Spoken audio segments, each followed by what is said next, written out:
देखो गोद दो होती है, एक तो बाईं होती है और एक दहिनी होती है। तो दहिनी गोद में तो पुत्री और पतोहू, पुत्री और पुत्रवधू के बैठने का अधिकार होता है दाहिनी गोद में, और बाईं गोद में पत्नी को बैठने का अधिकार होता है। राम जी, भागो ही दक्षो दुहितु स्नुषाया, दुहिता और स्नुषा, दुहिता माने पुत्री, अस्नुषा माने पुत्रवधू, इन दोनों को दाहिने गोद में स्थान देना चाहिए। और वामांके च विभाति भूधरसुता, अब वाम अंक में पत्नी का अधिकार होता है। श्री अग्नि महाराज अपनी पुत्री समझ करके श्री जनक नंदिनी को अपने गोद में बिठा करके प्रकट हुए और कहते, ऐसा ते राम वैदेही पापमश्याम न विद्यते। हे राम, ये तुम्हारी सीता है। ऐसा में बड़ा भाव है महाराज जी।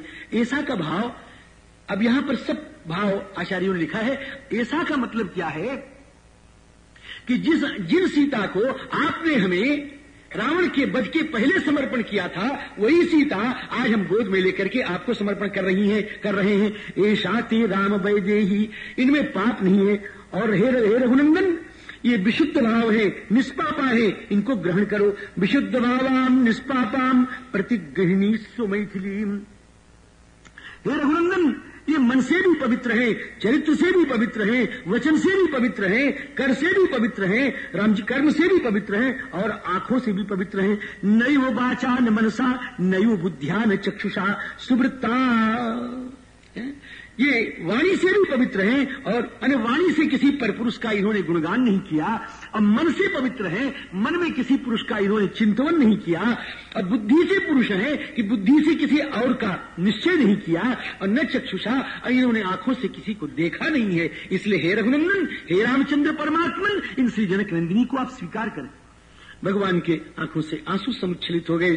भगवान ने कहा, मैं भी जानता था कि सीता पवित्र है, लेकिन पवित्र जानते हुए भी सीता के चरित्र को और उजागर करने के लिए और मिथ्या कलंक का परिमार्जन करने के लिए हम श्री जनक नंदिनी को इस प्रकार से कठोर वचन कहें, हम सीता जी को स्वीकार कर रहे हैं। इस प्रकार भगवान श्री राम ने भगवती जनक नंदिनी को स्वीकार किया है। और उसके बाद महाराज श्री चक्रवर्ती नरेंद्र दशरथ जी आते हैं। शंकर जी महाराज कहते हैं, तुम्हारे पिता हैं, इनको प्रणाम करो। श्री राम ने हे ईश राजा दशरथो विमानस्थ पिता तव, भगवान श्री राम ने हे चक्रवर्ती नरेंद्र, हे पिता, ये दशरथ नंदन रामचंद्र सीता और लक्ष्मण के साथ आपके चरणों में वंदना कर रहा है। ऐसा करते हुए भगवान ने प्रणाम किया। पिता का वात्सल्य जागृत हो गया। श्री पूज्य दशरथ जी महाराज ने श्री राम जी को अपने गोद में बिठा लिया।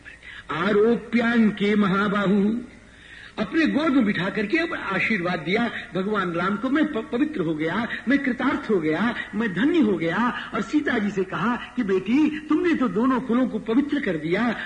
लक्ष्मण जी महाराज किंचित उदास थे और साथ ही साथ पिता से बड़ा संकोच था कि मैंने पिताजी को मारने के लिए कह डाला है।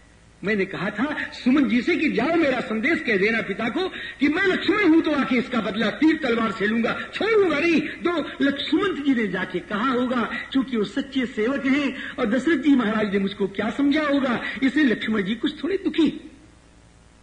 श्री दशरथ जी ने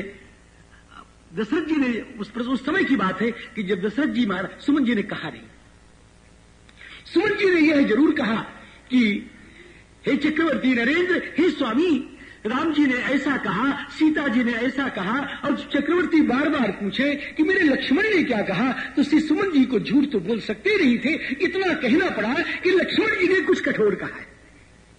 तो क्या कठोर कहा कि हे चक्रवर्ती, हे नरेंद्र, मुझसे वो न कहलाओ तो अच्छा है, क्योंकि आपका मैं सेवक हूं, आप पूछेंगे तो मैं उत्तर देने को विवश हूं। लेकिन मेरे लाडले लाल श्री रघुनंदन रामचंद्र ने कहा है कि यह लक्ष्मण का संदेश वहां मत कहना। तो अगर आप कहेंगे तो मुझे कहना पड़ेगा, लेकिन मुझे राम ने कसम दिलाई। श्री चक्रवर्ती जी ने कहा, हे सुमंत, राम की कसम खा के तुम कभी मत कहो। और हम जान गए कि मेरे लक्ष्मण ने क्या कहा है। मेरे लक्ष्मण ने मुझे मारने के लिए कहा होगा, लेकिन हे सुमंत, आज लक्ष्मण की उस संदेश को अनुमान करके मैं सुखी हो गया, मैं प्रसन्न हो गया। मौत मेरी आसान हो गई कि मेरे राम के साथ कोई ऐसा भी भक्त है जो रघुनंदन के लिए अपने बाप को भी मौत के घाट उतार सकता है। फिर दुश्मनों की तो कथा ही क्या है। मैं प्रसन्न हूं। हे लक्ष्मण, तुम्हारे उस संवाद को सुनकर के मैं प्रसन्न हुआ था तुम्हारी अनुपम राम भक्ति का अनुमान करके मैं आज भी प्रसन्न हूं। हे पुत्र, मेरी दृष्टि में तुम सर्वथा श्लाघ्य हो, सराहने के योग्य हो। इस प्रकार से दशरथ जी महाराज आगे अपने स्वर्गलोक चले गए और आगे का चरित्र शुरू होता है। इंद्र जी महाराज से भगवान ने 2 प्रार्थनाएं की कि हे इंद्र, आपसे 2 प्रार्थनाएं, 2 वरदान दे दो हमको। कहें क्या? कि एक तो मेरी सीता प्राप्ति कलंकित न हो, कोई मां यह न कह सके कि सीता जी के प्राप्ति के लिए मेरी गोद उजड़ गई, कोई स्त्री यह न कह सके कि सीता जी के प्राप्ति के लिए मेरे मांग का सिंदूर पुछ गया, कोई बहन यह न कह सके कि सीता जी की प्राप्ति के लिए मेरा भाई मर गया। भाव कहे, हे इंद्र जी, मेरी प्रार्थना है आपसे, मेरे जितने बंदर इसलिए गोलांगुल मरे हैं, आप सबको जीवित कर दे, एक भी न मरे, मेरी सीता की प्राप्ति कलंकित न हो, कोई यह न कह सके कि जनकनंदिनी के लिए लड़ने मेरा बेटा गया मर गया, मेरा भाई गया मर गया, मेरा पति गया मर गया, आप सबको जीवित। श्री इंद्र महाराज ने सबको जीवित कर दिया, सब प्राण होकर के विशल्य होकर के ठाकुर रघुनंदन के चरणों में आकर के प्रणाम कर दिया। और दूसरी प्रार्थना मेरी है इंद्र भगवान कि ये मेरे बंदर, ये मेरे साथी, ये मेरे लड़ने वाले, ये मेरे बंधु, ये जितने खड़े हैं, ये जहां भी जाए, जिस जगह भी जाए, वहां कभी अकाल न हो और कभी जल की कमी न हो और कभी फल की कमी न हो। मेरे साथी, मेरे भाई, इनके लिए कभी ऐसा न हो कि यहां पानी नहीं है और यहां फल नहीं है। अकाले चापि पुष्पाणि मूलानि च फलानि च नद्यश्च विमलास्तत्र तिष्ठेयुर्यत्र वानराः। इंद्र महाराज ने दोनों आज्ञाओं को स्वीकार कर लिया है। उसके बाद भगवान श्री अयोध्या जाने के लिए उपक्रम कर रहे हैं।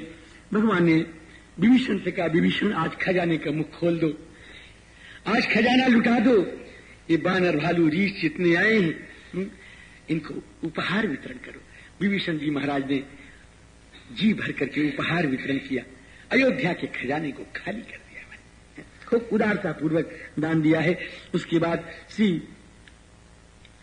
विभीषण जी महाराज ने प्रार्थना की है कि हे प्रभु, आपके शरीर पर खून के छींटे लगे हुए हैं, सम्रांगण में उठे हुए जो राक्षसों के खून से, राक्षसों के शरीर से जो खून का फव्वारा निकला है, उससे आपका अंग प्रत्यंग भर गया है।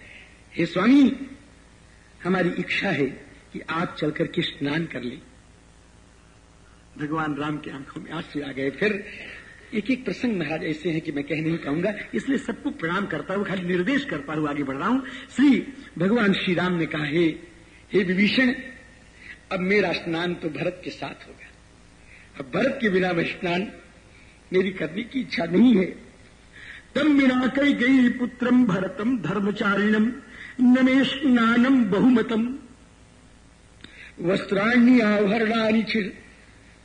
अब तो उस नंदीग्राम के तपस्वी के पास मैं जाकर के उसको गले से लगा करके उसके बाद ही, उसके साथ ही उसकी जटा पहले खुलेगी, मेरी जटा बाद में खुलेगी। वो स्नान पहले करेगा, मैं स्नान बाद में। अब मुझे तो तुमसे ये प्रार्थना है विभीषण कि इस परंपरा से, जिस क्रम से मैं अयोध्या से लेकर के लंका तक आया हूं, उस परंपरा से, उस क्रम से अगर मैं लंका से अयोध्या जाऊंगा तो मैं अपने लाडले को जिंदा नहीं पाऊंगा। हे सुग्रीव, हे विभीषण, तुमसे मेरी एकमात्र प्रार्थना है कि तुम्हारे पास पुष्पक विमान है, वो पुष्पक विमान हमको उपलब्ध कर दो ताकि हम अपने भरत को समय पर जाकर के देख लें। बस इतनी प्रार्थना है तुमसे। राम जी, पुष्पक विमान आया है, पुष्पक विमान पर चढ़ करके ठाकुर चलने के लिए तैयार हुए हैं। बंदरों को विदा कर दिया है, बंदर लोग चले जा रहे हैं, आंखों में आंसू भरे हुए हैं, मुड़ मुड़ के लौट भी रहे हैं, देख भी रहे हैं, चले जा रहे हैं। ठाकुर की आज्ञा अमान्य की नहीं जा सकती। लेकिन कुछ ऐसे प्रेमी थे महाराज, सुग्रीव, अंगद, नील, नल, द्विविद, मय, गवाक्ष, जामुन, श्री हनुमान, ये सब के सब विचित्र स्थिति में है। भगवान की आज्ञा का प्रत्याख्यान करना नहीं है, जाना है। जाने को मन नहीं करता है, करें क्या? भगवान ने पूछा, आप लोग नहीं गए, क्या बात है? हमने तो सबको आज्ञा दी थी, जाओ अपने अपने घर। उन्होंने कहा स्वामी अयोध्याम गंतुम इच्छा। हे स्वामी, जिस नगरी को यह सौभाग्य है कि वो राम की जन्मभूमि है, उस जन्मभूमि का हम दर्शन करना चाहते हैं। किसी ने कहा हे स्वामी, हम उस वीर माता का दर्शन करना चाहते हैं जिसको राम की जननी बनने का सौभाग्य हुआ है। उस माता कौशल्या के चरणों की धूल अपने मस्तक पर उठा करके, अपने मस्तक पर रख करके कृतार्थ होकर के, हे रघुनंदन हम चले आएंगे, हमको यहां मत रोको, अपने साथ ले चलो। किसी ने कहा हे रघुनंदन, हे करुणामय, हे दयालु, हमने आपको लंका के समरांगण में खून से नहाते हुए देखा है। हमारी इच्छा बली सी है कि हे स्वामी, आप जब अयोध्या जी में चलेंगे, अयोध्या जी में समस्त तीर्थों के जल से जब आपका अभिषेक होगा, उस अभिषिक्त शरीर का हम दर्शन करना चाहते हैं। स्वामी हमें आज्ञा दे, हम दर्शन करके लौट आएंगे। किसी ने कहा स्वामी, हमने बहुत से लोगों को राजा बनते हुए देखा है, हमने बहुत से लोगों का राज्याभिषेक देखा है, लेकिन पूर्ण ब्रह्म परमात्मा इस पृथ्वी पर आकर के कैसे राजा बनता है, उस पूर्ण ब्रह्म परमात्मा का राज्याभिषेक भगवती वासुकी जनकनंदिनी के साथ उनको सिंहासन पर बैठा हुआ दर्शन करके, और हे रघुनंदन पुनः लौटावेंगे, हमको आज्ञा अपने साथ चलने के लिए दे। सबका सूत्र है यहां पर, अयोध्याम गंतुम इच्छामः सर्वान्न इतनु भवान राम जी मुद्युक्ता विचरिष्यामु वनान्युपवनानि च दृष्ट्वा त्वाम अभिषेकार्द्रम कौशल्याम अभिवाद्य च अचिराद आगमिष्याम स्वगृहान नृपसत्तम।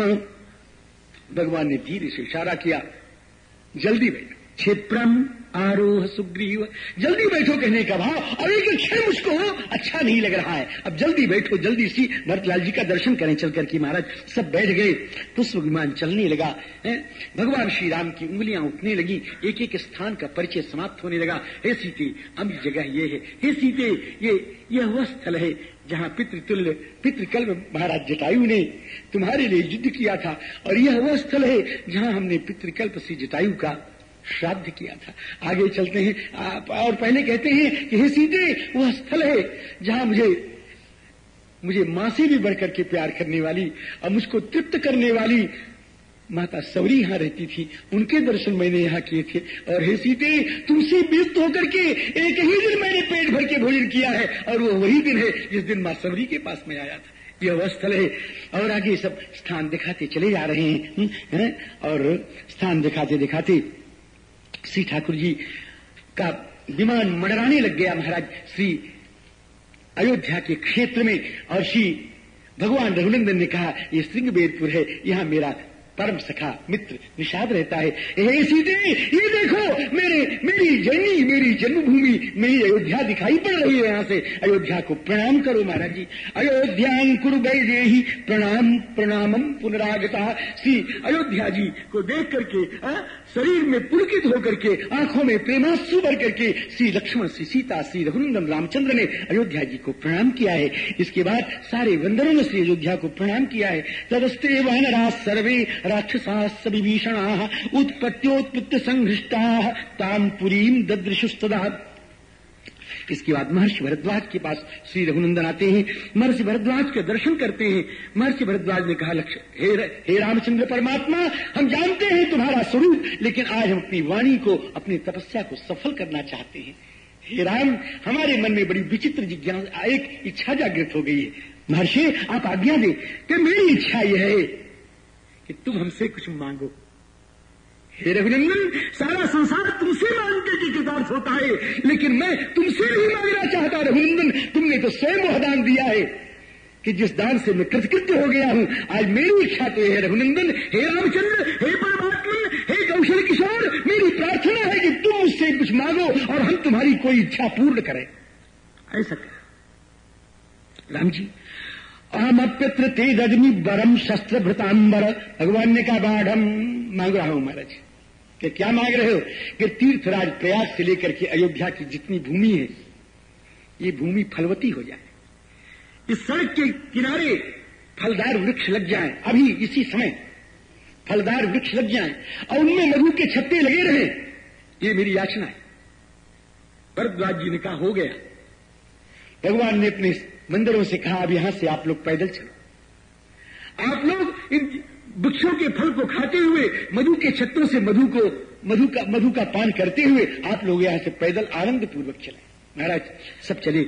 इस प्रकार से सियाराम जी, भगवान ने कहा, हनुमान, महर्षि भरद्वाज ने एक शब्द कहा कि हे रघुनंदन, हमारे शिष्य, हमारे सेवक उत्तर दक्षिण दोनों तरफ फैले हुए थे, और दक्षिण में तुमने क्या क्या किया है एक एक दिन का समाचार हम जानते हैं, और उत्तर में क्या हो रहा है यह भी हम जानते हैं। हे रघुनंदन, और नंदीग्राम का जटिल तपस्वी तुम्हारा नाम लेकर के तो एक क्षण की प्रतीक्षा कर रहा है। अगर विलंब हो गया तो तुम नंदीग्राम के तपस्वी को जिंदा नहीं पाओगे। जाओ रघुनंदन, जल्दी करो, और जल्दी करके जाके उसको उठा लो। श्री रघुनंदन रामचंद्र ने कहा, हनुमान, अब इस पुष्पक विमान की गति पर मेरा विश्वास नहीं रहा।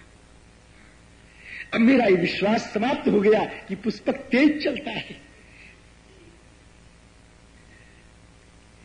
हे हनुमान, हमको मालूम पड़ता है पुष्पक से चल करके हम भरत को अपने जिंदा नहीं पाएंगे।